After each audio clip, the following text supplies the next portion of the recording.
YouTube. I had trouble on this haircut, man. I really had trouble on this haircut.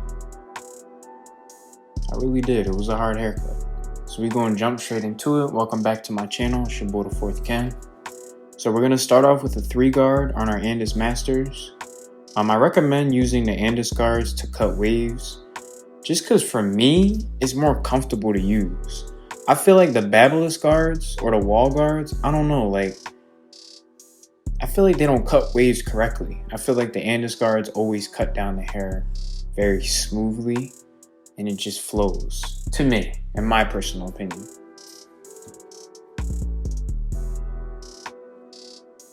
Now the reason I had trouble with this haircut, as you can see, his hair is extremely wavy.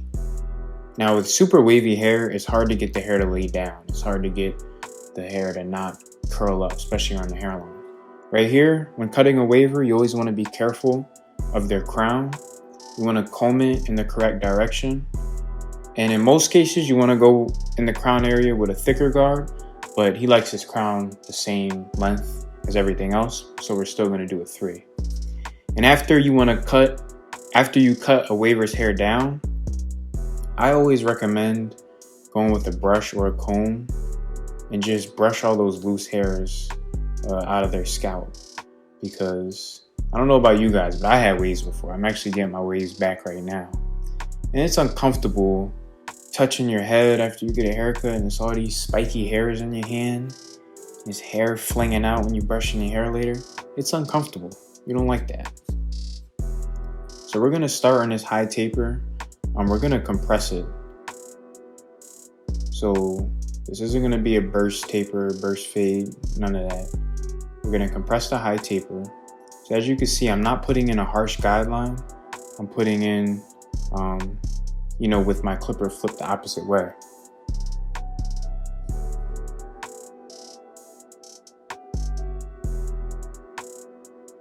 Next, you're gonna wanna take your lever open with your Babyliss FX clippers. And these clippers, I did zero gap them.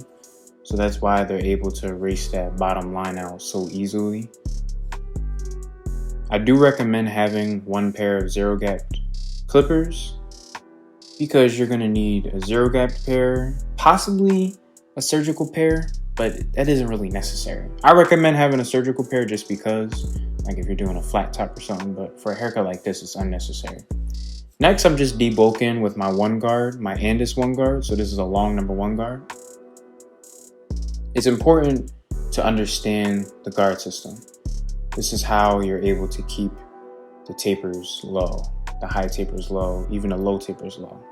I see a lot of barbers do low tapers and the tapers is all the way up, way above the ears. Like, yo, come on, man. Then I took my 4 guard and cleared out the bulk, and now this is my 3 guard. And what we're doing is manipulating the waves near the area that's being tapered. So since this is a high taper, there's not going to be any C-cups, but you still want to preserve those waves on the side. So this is where I really had trouble on this side, because with this specific client, his hairline, it over curls, especially on the side that I'm on right now. It over curls in that corner a lot. So I couldn't even take my clipper and trim that part. That's why you see me only graze it, because it shaves it bald once I shave it down. So this time, since I was recording, I was like, I can't make that mistake again. I learned from my old mistakes, and I feel like I did a very good job.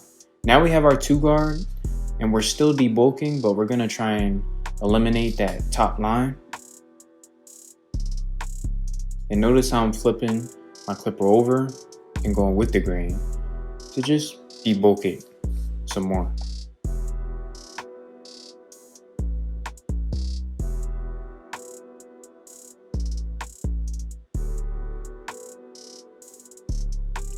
Next, we grab our 1.5 guard with Babyliss.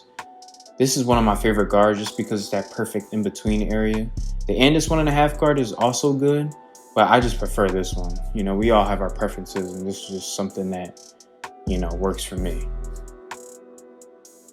So notice how I'm using my corners, because it's not even like you're fading the hair at this point. You're more so, well, obviously you're fading the hair, but you're more so fading the waves because these waves are literally in his scalp. That's how trained his hair is, you know. Now we grab our one guard again and we're just grazing that top area, just trying to flick that line out. This is where I really had trouble. Just nothing was working. I was troubleshooting, trial and error. That's what a lot of times haircutting is. It's not always following a specific system. You're setting yourself up for failure if you do that. Now we have our one guard, our wall one guard. So this cuts way shorter than the Andis one guard. Remember that. Instill that into your guys' brain that the wall guard and the Babyliss guard will always cut shorter than the Andis guard.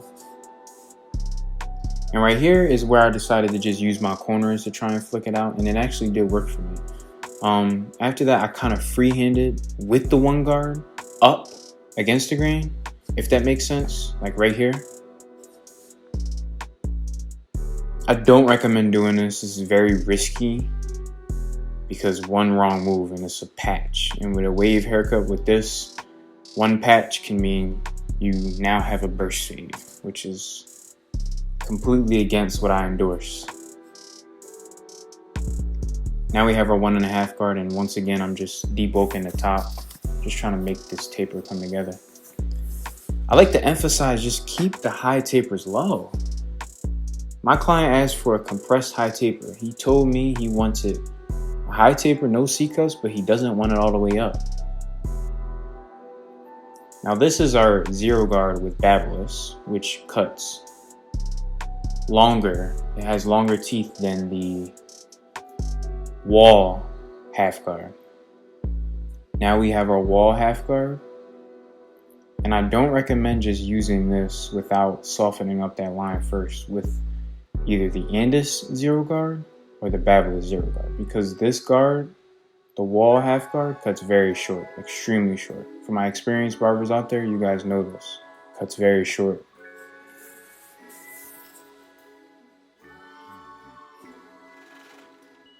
And then we grab our one guard again, Andis, our long number 1 guard.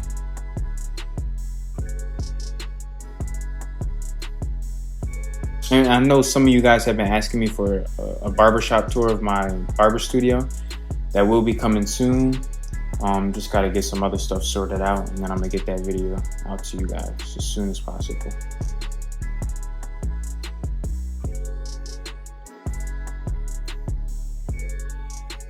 And right now we're just doing some detail work with different guards.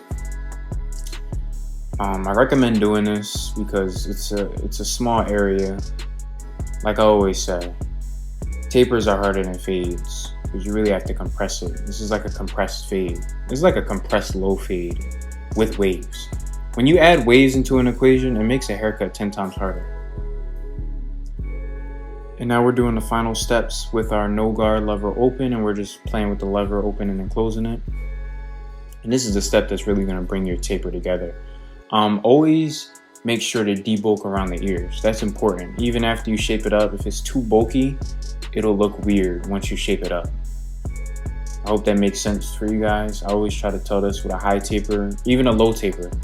If it's too much bulk, it's gonna look like a burst, because a burst is a fade that goes up and down like a rainbow. So a high taper should just be a diagonal line, not up, because then you risk either the vertical bars being too dark or around the ear area being too dark. So now it's the same steps for the back. I'm gonna let you guys watch this.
So once we're done the shape up in the back, we're just detailing it with the Andis long number 1 guard.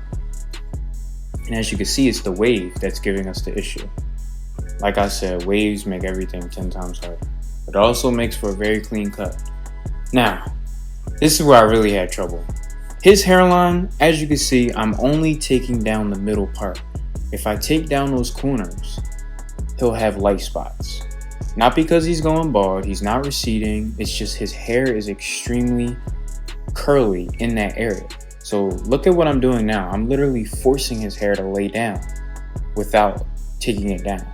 Now at the end of the shape up process, once we're all done the haircut, we are going to freehand those overhanging curls, but his hair is just extremely curly right there in this spot right there.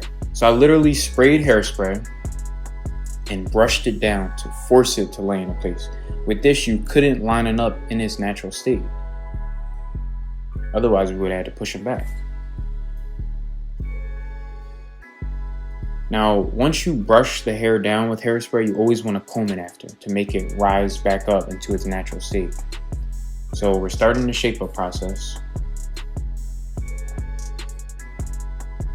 And his hairline's pretty straight, except he has a peak in the middle. But that doesn't give us an issue or anything. I try not to push the peak back too much. But you know, obviously you have to push the peak back. It's just common sense. But... So we're shaping up his vertical bars right now. But yeah, like all the other times I've cut him when he usually grows his hair out during the winter. His hairline is perfect because I taper it. I take it low. It's perfect. But as soon as he goes back to waving, it's challenging. It's very hard, but I love a challenge. I like to share my struggles on this channel. So this haircut was very struggling. It took me an hour and a half to do.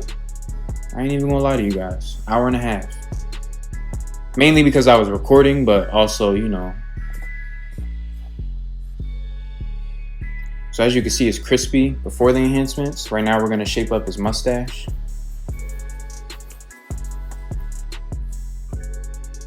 And this guy, he's actually a good friend of mine. Let me know how old you guys think he is in the comments. He's actually my age. He's literally my age. Full beard, full facial hair. It's crazy. So we just sprayed the enhancements, and now we're gonna reshape up his hairline. I like to do this after I spray the enhancements, just to make sure everything lays down in place. Sometimes the enhancements, the compression from the air, the spray part, it can blow the hairs around. And right now, this is a very important part to this process. We're freehanding his waves. Now what this is doing, this is laying it down, making sure that it's a clean, detailed haircut. So that when he walks out of here, there isn't no hairs overhanging. There's none of that. It's all taken care of. And this is the part that I spoke about earlier. I'm literally cutting the top of his hairline with the clipper because I couldn't touch it with the guards, or else it would have made a light spot. So sometimes you gotta make creative ways to improve. You gotta finesse. It's your job as a barber to get the job done. Right here, we're using Easy Blade shaving products. Use my promo code the4thken for 10% off. And we're just lining his beard up. We're not going to use the razor on his hairline. He tends to get irritated, especially on the right side. So, but this is the before, how my client came in.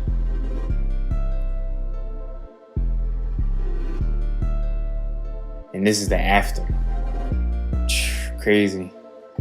This haircut was very, very challenging. I hope you guys learned a lot. But yeah, this is the cut. Make sure you guys follow my Instagram and check out my other videos. Please like, comment, subscribe.